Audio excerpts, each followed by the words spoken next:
Give me space episode unlocked. Huzzah!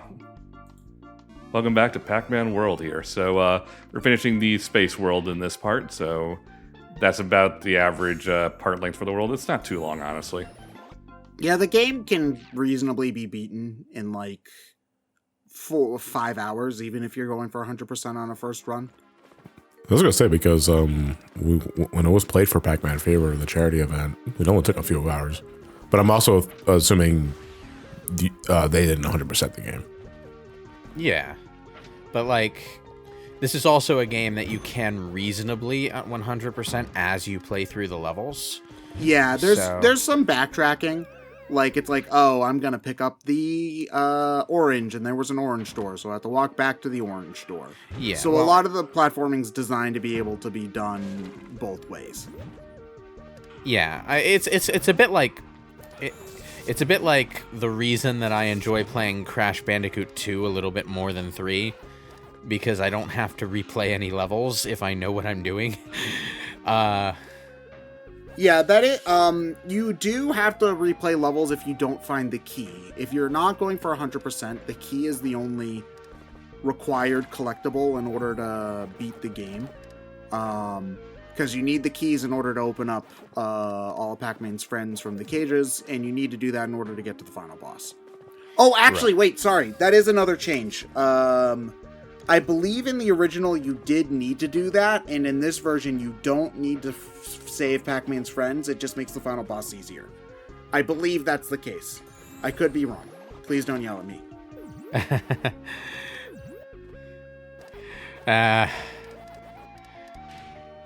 How many games are there with a character rescue mechanic where, like, it's not considered a success unless you rescue the characters?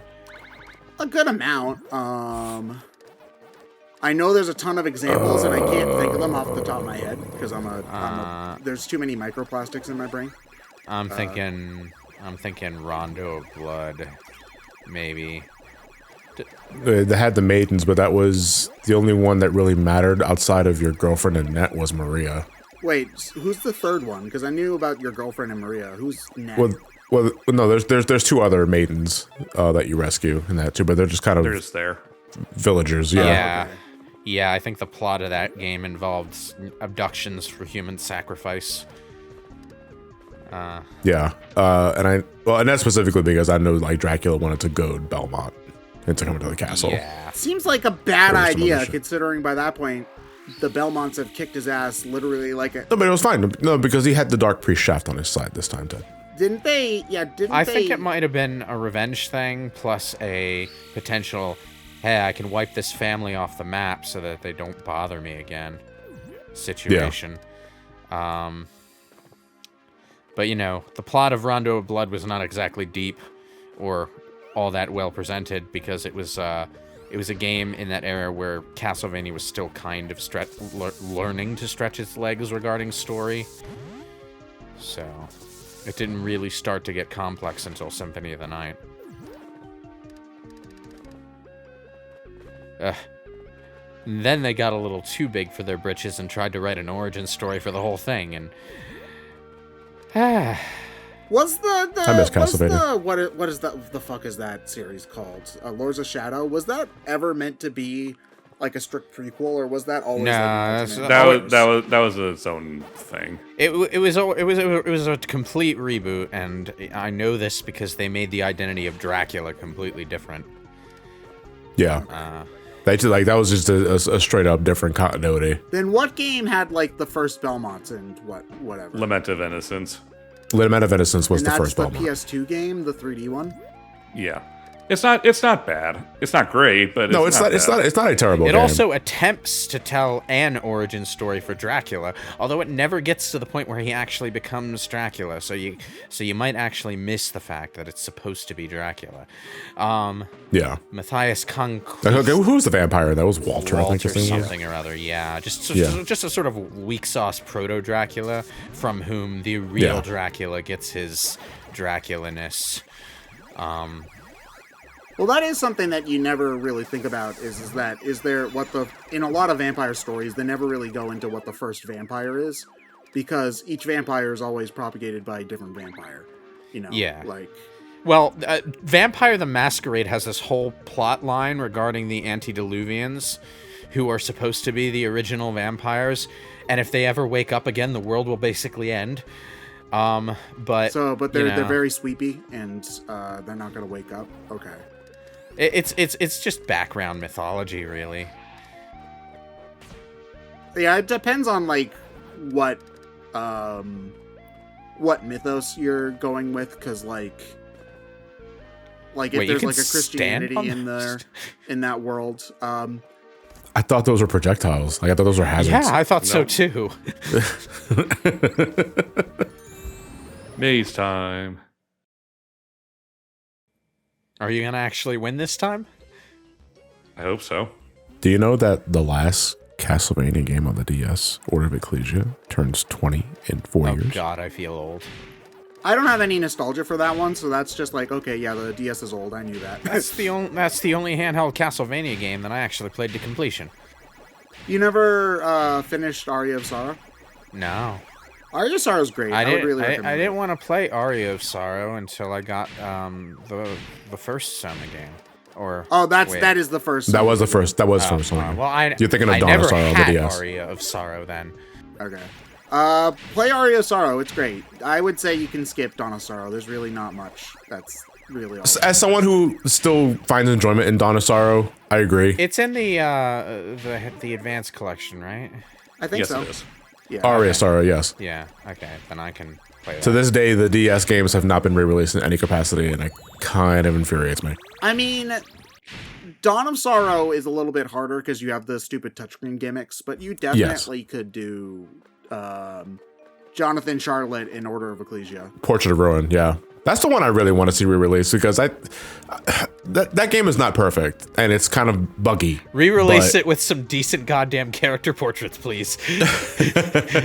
But I love Portrait of Ruin a lot. Like, it's just a lot of fun. You see, I liked Portrait of Ruin. I just thought that I didn't really like the structure. Like, I didn't find a lot of enjoyment out of the little mini dungeons that It just blows my fucking mind that the game actually called Portrait of Ruin went and ruined the portraits. I mean, come on. Well, you can blame Dawn of Sorrow for that, for deciding that they just need to become the most generic Saturday morning. No, look, anime art I style. understand that decision because the Soma timeline was already like pushing hard on the high school anime appeal. So sure, go that route with the art direction. I don't care, but Jonathan and Charlotte live in that kind of time period where, it would be more appropriate to use a more old-time feeling art style. I mean, like Portrait of Order Ruin also Ecclesia does have some anime-ass writing in a lot of ways, but Dawn of Sorrow, I mean, not that Aria of Sorrow is not a great story. I'm just gonna put it out that way. I'm shocked that this mysterious man that I've talked to once actually is evil, because he was mildly pleasant when we talked that literal one time. Okay, Soma. All right, whatever, bro. But like Dawn of Sorrow just bastardizes all the characters. Like, oh god, what's the shopkeep's name? Hunter? Hammer? That's Hammer, his name was Yeah, Hammer. like I was gonna Hammer, say Hunter from Spyro the Dragon. yeah, like Hammer in Aria of Sorrow is like, he's got some comic relief elements, but he's like just a pretty no nonsense, gruff kind of guy. And in Dawn of Sorrow, he's just a complete moron and does nothing but simp for what's her name the entire time. And it's like, Yuki. Was it no, Yoko. yeah. He gets to be the testosterone-laden anime dumbass who can't handle himself around girls. Yeah, basically. And it's just Okay. like, this guy is a retired American military vet. Who, Good to see you here, Klein. Yeah, so it's like, but yeah, also Dawn of Sorrow just is like, I hope you like grinding, and I don't, actually. Thanks, Dawn of Sorrow. Yeah, game, I think I know how to shoot my cannon. We get to play Galaga. Nice. So is this supposed to be Galaga or Galaxian? Because It's Galaxian. okay, Oh, so what's whatever. the difference? Because I never played Galaxian, and it looks pretty much the same to me. Like, did Galaxian have different aliens? You want to know what my childhood space shooter was? It wasn't Galaga. It wasn't Galaxian. It was some obscure as fuck thing that I think Epic Mega Games put out. I don't even remember the fucking title. Tyrion something or other? Oh, no, But it was- Tyrion is a fairly well-known PC game. I don't even know if it's still if it's available on GOG. Now that I think about it, it was just some shooter game that was on my grandparents' computer, and it was very pretty for a PC game of the time. Yeah, no, Tyrion has a big following in the like retro PC crowd, so it's not like completely unknown, but Let me it's see if definitely not Galaga. If I even got the title correct. Oh, I think I might have. Is that the one? I think that's the one. Yes, that is the one. I think that is the game. There was a space shooter that a friend of mine had at his house that I played in middle school, and it was really cool. This was like the mid-2000s, so the entire game was done in a claymation art style. And it was basically just a Galaga-styled space shooter. Oh, but the one thing. This game's free.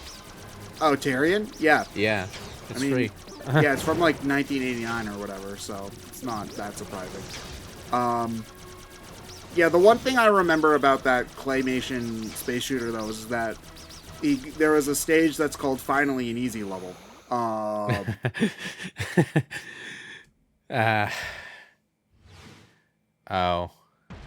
Hi. You. Yes, me. If you're trying to be scary, you're about 20 years too late for that. The 90s version was better. I mean, I do appreciate that in this version, the bad guy is a little bit more active. Like, it's not much, but like, you basically didn't see Talkman until the end of the game in the original, I don't think. yeah, it's like it's the smallest of things, but it's something. Okay, so if this is King Galaxian, that's definitely the Galaga sound effect. Tractor beam. Yeah. What is it, Namco? All right, I want. All right, you know what?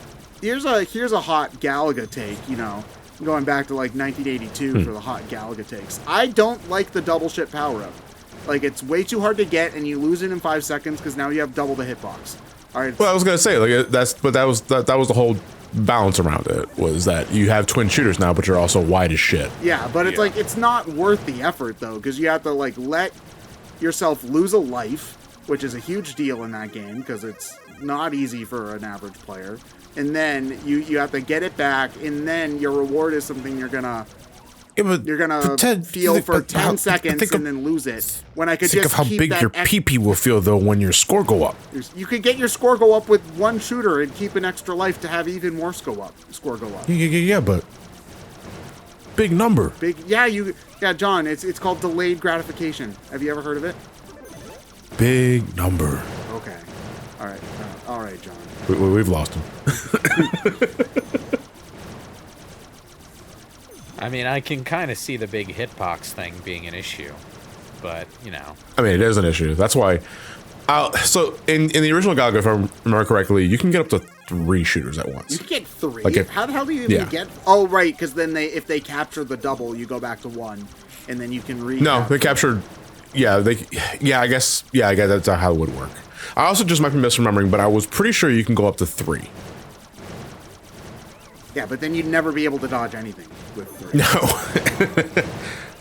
It does seem like a kind of like. Hold on, we have the internet. We can figure this out. Like we can. The internet's not real. Yeah, hold on. Google Galaga triple ship. Oh, okay. Hold on. Maybe it was only something in like one of the Galaga, the Galaga like sequels or Namco versions or something. Yeah, because I think in the original you might have only been able to do 2 ships. That wasn't a cool enough explosion. What it needs is a ring to explode out of it. Shut up. I know what you're referring to. Shut up. So do I. The ring's cool, all right? Listen. Star doesn't Wars matter. already It's doesn't make sense. Let it be cool. Can we get the cut where Pac Mom shot first? She doesn't have a neck to do the dodge thing, though.